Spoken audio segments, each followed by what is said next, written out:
Hey, what is going on? I'm Corey and I run a five-figure AI automation business. And today, what I want to do is I want to go through and give you the top three automations that every six-figure business is missing. And we're going to dive into this and extract and explain what these workflows are and the automations that are absolutely crucial for your growth. So if that sounds like something you're interested in, stick around. Let's jump into it. So as we've discussed, three automations every six-figure business needs. Um, Usually the bottlenecks and the chaos that occurs within business, it's always around the same thing. It's always usually the same topic, the same workflows. And it's pretty predictable at a certain point once you sort of can go in and as a automation strategist, I go in and I can see is I'll talk to owners, have you got this sorted? And no, haven't got that. And we can just see the onflow that's going to happen.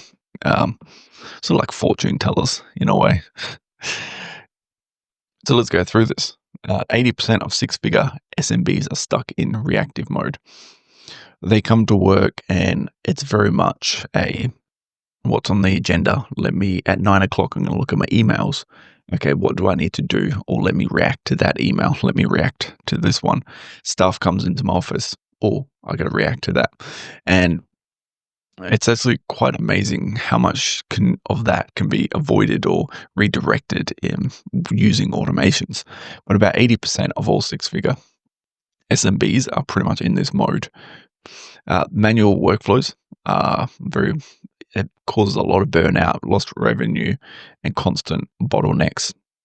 So as you can you can imagine that happening, right? You may have sort of one task here and then two tasks here, three tasks here.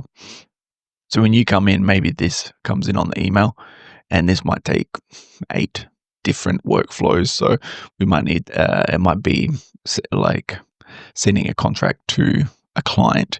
We may need about 8 different touch points or 8 different tasks that needs to occur in here. This might be 4, this might even be 12. And what happens is an email comes in maybe at 9 a.m. and then maybe at about 10 a.m. the second one comes in, and then about 12 the third one comes in. And then what happens is these all start flowing in and your funnel gets very blocked. So these are all examples of manual workflows, and the goal of it is to put this down to maybe 2, put this one down to maybe 1, put this one down to maybe 8 maximum, and just free it up a lot more. So the right automations don't add tech, they remove drag. There's a lot of this misconception that doing this bit here and this, we need to add a huge tech stack. Maybe we need to add a CRM, and I often go into meetings and I'll say, okay, to streamline this whole process, we're going to go XXX and we're just going to link them all together. And usually the number one question I get asked is, okay, so I have to learn a new platform. I have to teach my staff and do all this training again. And it's simply not true. A lot of the automation should be built to reduce this number by 6, for example, without needing to add any more tech. Obviously, if we can add tech, maybe this could go down to 0 if we had even more tech. So there's always a way up of this stuff. So the best way to do this, let's jump into number 1, and a huge problem, and please reflect on this within your own business, is the lead response time. You should know at this stage how important lead response time is. If you've built it up to a 6-figure business, if you haven't, you'll know that to get to the 6-figure, this is a huge part of it. You need to respond immediately. So the best way to do this is to include an automation stack. Now, the great thing about this is an increase in leads can be done, or increase was to response can be done and replicated over many things. So what I mean by that is maybe we have a commerce. How we would do this is we would do like a ticketing system, and then they would respond straight away. Okay, so what about like a plumber, a tradie, or possibly, the trades or construction business? Well, this would go as an SMS. What about real estate? Well, we'd probably put in a voice for this. So you can see, no matter what, all of these are under the field of responding quickly, and they all can be driven by this automation. So slow replies is obviously slow leads. So how do we fix this? We auto text, auto email every inbound lead within 30 seconds, and qualify them instantly. So when we take the commerce one, for example, they should put a ticketing system, and then there should be an instant email coming back. Possibly wait 30 seconds to a minute just to allow for that human factor. But they should come back and be like, hey, thanks, here's your ticket number. And if you lodge a ticket anywhere, you'll notice they do this exact same thing, right? You'll put a complaint in somewhere and they'll immediately say, here's your ticket number. But the point of it is as a touch point. The SMS can do the same thing. This can happen within 30 seconds. It identifies a missed call. It triggers from something like Twilio. The real estate can trigger a phone back call, and they can say, hey, this is Corey's assistant, just calling you back. He's a little busy at the moment. What's up? The way we can do this is ideally we want to use Make. You can use API, you can use N8N. Make is sort of that really nice middle ground. If you start using stuff like your API calls with the voice stuff here, Zapier struggles a little bit with it. So Make is that. We don't need to go into the higher power of N8N unless we're doing bulk amounts of automation calls. So if we're doing 100, 200 of these per month SMSs, then we'd probably move it to N8N where it's self-hosted. How else we'll do it is some form of CRM. Go high level I've put here, but ideally it can be anything just to get the customer's information and sort of the question that they're looking for, and then just really personalize it. Type form as a submission form. Obviously, it won't be related to these two here, but there needs to be some sort of lodgement ideally. You could do, rather than a type form here, this could be a, hey, I've got a free spot next Tuesday, are you free then? Click here and to book in my calendar or something like that. And then you just want a database storage, so Google Sheets or something. Now, the great thing is such a simple automation, such as it's just responding to the lead faster via the automation, is a 300% increase in revenue booking. In booking rate, so just by speeding it up within the first minute, which is completely autopilot, so you don't even do anything, we're increasing our booking rate by around 300%. Now that's crazy if you think about, then put that into a financial number. If a client is worth X amount of dollars, that's a big chunk of change. But it doesn't stop there. We can go even further. Automation number 2. Daily ops sync, which is fancy word to say end of day. Or if you're sort of in the older generations, like myself in the older business days, end of days, we obviously so we knew that the owner knew what happened across the whole business, whether it's a team of 1, 2 to 5, that the ship that you're sailing is going in the right direction. We want to make sure that we can see sort of the whole road and where we're going. And we may see like this if one team member doesn't respond. So maybe there's like a person here and a person here that's giving you your updates daily. And maybe this person didn't do it. But you know what's here? Maybe a giant log. Maybe something that they haven't done. And then this often is the bottlenecks. Or there's usually a root cause of many of the bottlenecks. It's just an oversight of certain things. And then the moment we change this gets removed and the road becomes clear. So leaders don't know what's happening. How do we fix this? A daily email, Slack digest of KPIs, tasks, and bottlenecks. It's really that simple. And as the businesses have developed over the last 5-10 years, there's become a lot of this laziness that's occurred in the operations in terms of the management. There's a lot of, "Oh, I trust that you're just going to do the work properly," or, "Yeah, no, I think I've given you your work for all the week. You should be all okay. I don't need to know anything. Just tell me when it's done." And this has actually caused I would say a huge bottleneck. We'll just say, call it a bottleneck, um, where the owner just doesn't understand going or where we're at specifically. And when we include a larger team of 10, 20 people, that is a huge oversight. This gap then becomes something like this. And we can see maybe there's like 4 people here, one person, circle heads, these are heads. But now we have this whole section here that we cannot see. And we have a whole section here which we cannot see. So what a smaller businesses has the luxury of, at least it's a simple fix, once we add oversight, we can sort of see here. But if we can't see here or here, it becomes what's happening in this point. This may not be a bottleneck of this one. This might be a bottleneck. There might be a log here. There might be tree falling down here. There might be bricks on the road here. And as we amplify the teams, we really need to know what's happening across all of them. How we do this is a very simple Airtable.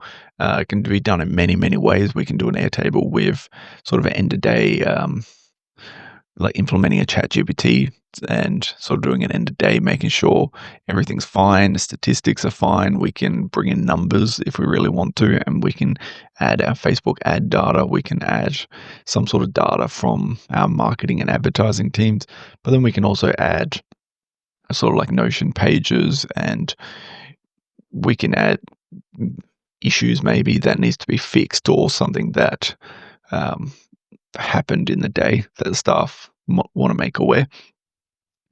On top of that, we could also include a Slack channel which translates into these issues and puts it into the Airtable. And Airtable also works when we're using VAs. So when the VA should be doing about an end of day, end of week, just a quick 10-minute summary. Usually you can just give them a type form or some sort of form to fill out, and that will then pre-generate into an Airtable. And that is honestly one of the best ways to run VAs. So they do it daily, and it'll just have, what task did you do today? Did you have any issues? What was the highs? What was the lows? And this can go into here, and then the Airtable can then send a message to the owner as like a daily summary. We'd obviously use Make. We can use Zapier if we want something at lower cost and that's not happening. Like if it's just once a day, it's not too bad. So this saves about 1 to 2 hours a day in decision fatigue and context hunting. Now, what context hunting is what it sounds like.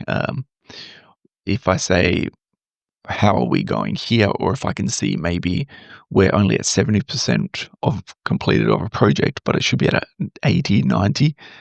Then I got to go out and I got to message the person and say, hey, what's happening here? And then they come back and it's a back and forth. And you'd be surprised on how much the owners get dragged around, or maybe yourself gets dragged around in this context hunting, because what we said, or what the human nature, I guess, is of seeing it, is that we're finding out little information. We're, building relationships, talking, we're being friendly, we're helping, we're being a good boss. But it's really, really inefficient. And honestly, a lot of it doesn't. Maybe out of all of it, out of like 100% of being the best person in the best boss, BB, in the world, this may contribute to maybe 5%. What's an even better boss is letting these people do their work and not having to constantly context hunt. We've all been there, either in the past, or if you haven't, if you're working and you're deep in work, the last thing you want is someone to come and ask you questions and take you out of that sort of flow state. So automation 2 is definitely a huge one. Now, automation 3, definitely for growing teams, this is incredibly important. Tip of my cold coffee. Client team onboarding. Now, believe it or not, when you hire people, you don't need there's a lot of front end build time to sort of set this up, but you don't need really to do much with the onboarding. Whether it's an onboarding with a client, whether it's an onboarding with a staff member, usually 90% of all the onboarding process can be done on autopilot. So new clients or new hires, back and forth chaos. So, for example, if they have an onboarding pack, let's say, and inside the pack, maybe there's 12 items. The person maybe does item 1, and then they go to the person, hey, I've completed this, give me the next one. Okay. They take the next one, give it back. They do this, next one, give it back. And this can go from anything from creating accounts. So onboarding chaos might be, have you created your account yet? Can you log in, go into our system and just practice and just get a feel for it? Maybe you have identification needs, or maybe it's a physical business and they need ID cards, for example. So there's a lot of this back and forth that happens, and this really falls back into this, not really context hunting, but it's gathering extra resources for these onboarding. So if, for example, how we fix this is we trigger SOPs. This maybe 12 form will then be given to this person, and in the 12 forms, it triggers each SOP, and then maybe there's an SOP in it, which sounds straightforward. It's obvious that you give them one form, it's got everything in it, but a lot of people get caught up with this whole onboarding flow of like it has to be structured and singular points, but often it's not the case. In there, we also have asset links, form calendar, bookings, and a status updates automatically. So, maybe they've read one form, or whether they've clicked the form or they've opened it or they've done some action. This can all be done automatically. So how do we go about implementing something like this? Well, obviously we'd store something in a Google Drive, or we'll use Google Drive for the example, and maybe make.com for automation. But we can watch, depending on where your staffing system goes. Let's just say for my example, mine goes in ClickUp, our CRM, right? So we could watch, and when a new entry is added, it then goes into the Google Drive. It then pulls out the SOPs or the onboarding form. It then sends an email to this person with the SOPs in it. And then once they've done their job, they will then either in the CRM or do something, they'll do some sort of action to tell us that everything's done in the onboarding sequence. This can apply for clients as well.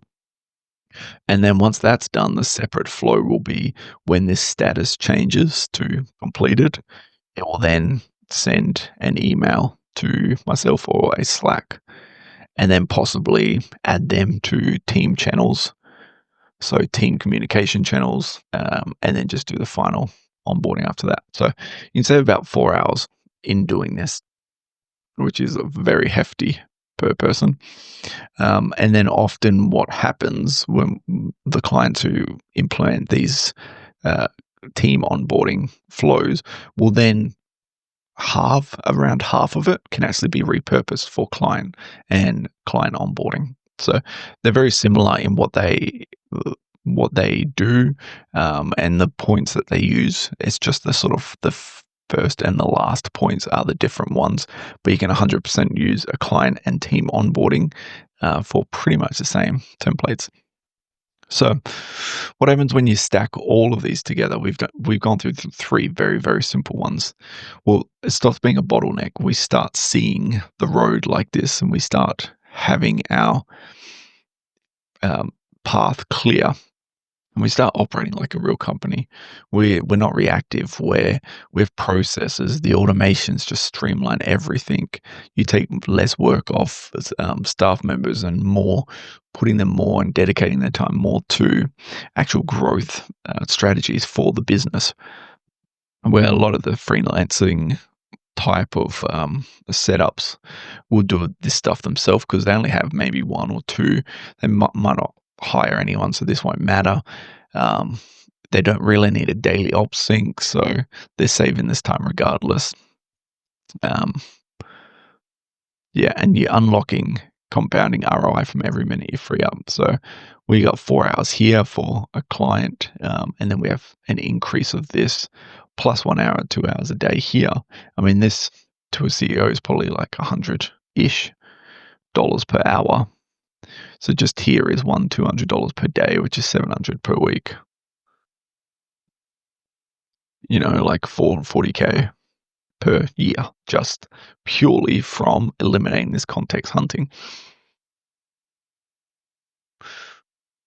Where are we up to here? So a quote that we'll end on is, automation isn't about doing more with less, it's about doing only what matters. And I usually harp on about this to everyone, but we've gotten to a point now where everyone just implements automation because it's a shiny new thing. It's the new tech, and then I get to say my business is AI automated and I'm really cool. But the fact is, you should only be automating stuff that actually drives revenue. We open a business because, I mean, bluntly, to make money, right? Otherwise, you could open it for a passion, I guess. But I would say about 90% of every business is done purely for a revenue generating reason, or a reason that's personal, such as freeing up more time. But in order to do that, we need revenue from X business. So people get lost in this. Oh, well, let me just automate everything. That'll be cool. I get a hands-off business. But AI should only be used as a tool to amplify everything. A tool not to replace your sales reps, but a tool to amplify your sales reps. Well, they don't need to do the mundane, or we have better client filtering now, so we can see and we can know which ones that we want to send our highest qualified sales reps to. Perhaps our top VA or our top staff member who does absolutely brilliant in client processing now doesn't have to worry about doing emails in her inbox, or she doesn't have to worry about jumping and switching to do these mundane tasks because we can keep it here. And in doing that, we double input from her, which double input in revenue. And this is really what automation should be doing, only what matters. So that's it for me. I hope it's given you some ideas. If you do have some questions, let me know in the comments. If you want to sort of go through something similar like this, or book a strategy session, this is usually how we run them, looking into businesses, then the links are below. Feel free to like and subscribe for more of these. We drop the daily videos. Ideally, we go through this sort of strategy side rather than the actual building side, just to help people that are in business. So I hope everyone has a great day, and I'll see you all tomorrow.